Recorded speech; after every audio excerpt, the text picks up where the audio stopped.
The purpose of this video is to work our way through some steps you might take to find out why a given area of crust is deforming. Specifically, what faults or other structures are accommodating the distortion we measured by analyzing the velocities of 3 or more GPS sites.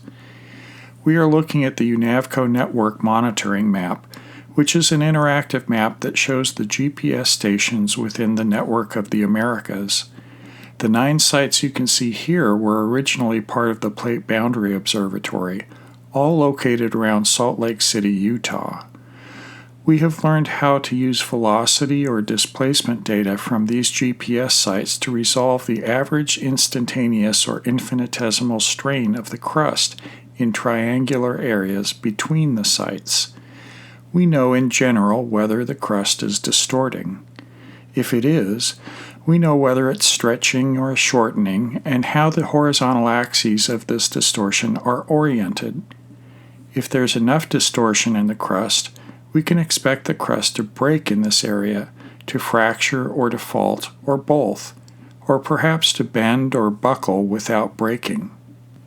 To investigate whether there are mapped faults in this area around Salt Lake City, we can open up the interactive map of the Quaternary Fault and Fold database of the United States, which is maintained by the U.S. Geological Survey using data from U.S. geoscientists as well as from state surveys. The different colors of faults on this map reflect the age of the most recent earthquake or displacement activity along the fault. Red faults have evidence of displacement during historic times, within the last 150 years. Orange faults show activity within the last 15,000 years during the Holocene.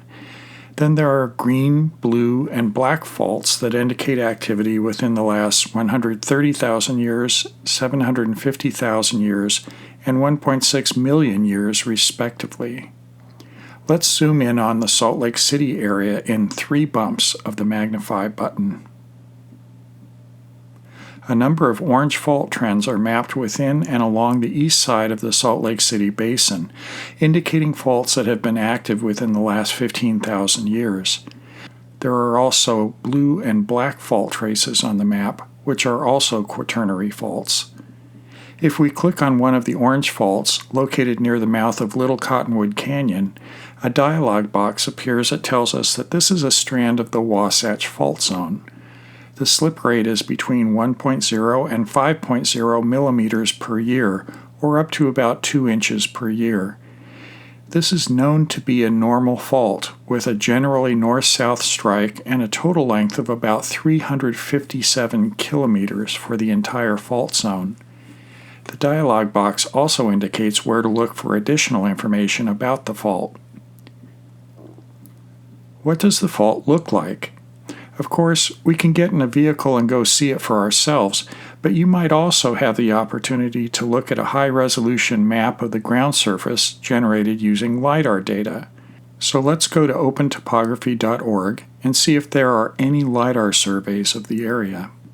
You don't need to be a registered user to see what data are available, or to sample a little bit of data as a guest, but you do have to be a registered user to get a bigger data sample. Registration and downloading of data are free, so use your university email address to sign up. I'm already a registered user, so I sign in by going to the My Open Topography tab. Next, I go to the Data tab and select Find Data Map. In the upper right corner of the map is the explanation of the dot colors, which correspond to the sources of available data.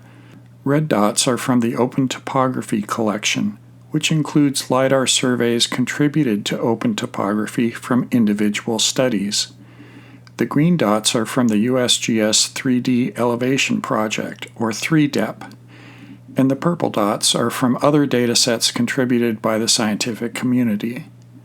Let's zoom in to find the Salt Lake City area. This area is covered by several surveys. If we click on the top layer in the area we're interested in, near the mouth of Little Cottonwood Canyon, a dialog box appears that describes the survey. The top layer here is a dataset collected in 2013 that's part of the USGS 3DEP program. we can click on the dataset name and begin the process of getting our hands on some data. This is the web form that we use to request data. We can do that by pressing the blue Select a Region button and dragging the cursor to establish a box covering the area we want. Or we can manually type the bounding coordinates of that rectangular area. But before we do that, notice that the dataset within that green polygon contains more than 15 billion points, with an average of 11.14 laser measurements per square meter over the area. In other words, there's more than enough data here to crash your computer. That's why there are data limits for casual users of open topography like us. So let's see what happens when I drag a box to select some data. First, we zoom in on our area of interest and drag the map to Little Cottonwood Canyon. Then we click the blue Select a Region button and notice that our cursor changes to crosshairs. We position the crosshairs on one corner of the area we might want to sample and drag the cursor to the opposite corner. When we release the cursor, the map is redrawn with a box around the area we selected. And quite often there's a warning message below the map indicating that I have selected more data than I'm authorized to access. No problem. We'll just reset and try again. But before we do that, let's take a look at the data selection coordinates. These are expressed in a particular coordinate system that varies with the dataset.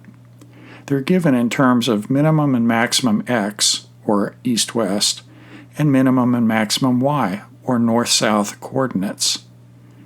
At this point, we could click on the white Reset button and try again, but I know the coordinates of the area that would work for us, so let's just manually input those coordinates.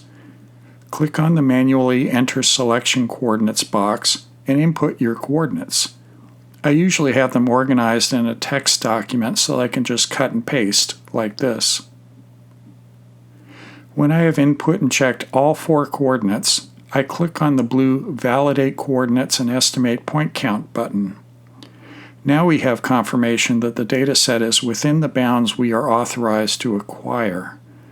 We are now cleared to get the dataset that has 128,400,000 points in it. We have a few more things to do before we can submit. In Box 1, Coordinates and Classification, under Choose Return Classification, choose Ground because we want a map of the bare ground surface with trees and buildings removed. We are going to leave the Choose Output Coordinate System selection alone this time. In Box 2, click the radio button next to Point Cloud Data in LAZ format. You can learn a bit more about this or any other choice by clicking on the small gray circle with the white I in it for information. In Box 2A, under Gridding Method, choose Calculate TIN, Calculate TIN, and leave the gridding parameters as they are. Under Grid Format, choose Arc ASCII Grid. This time we will skip boxes 2B and 3 and land on box 4A, 3D Point Cloud Visualization. Click on the box to select Generate 3D Point Cloud Browser Visualization, just for the nerdy fun of it.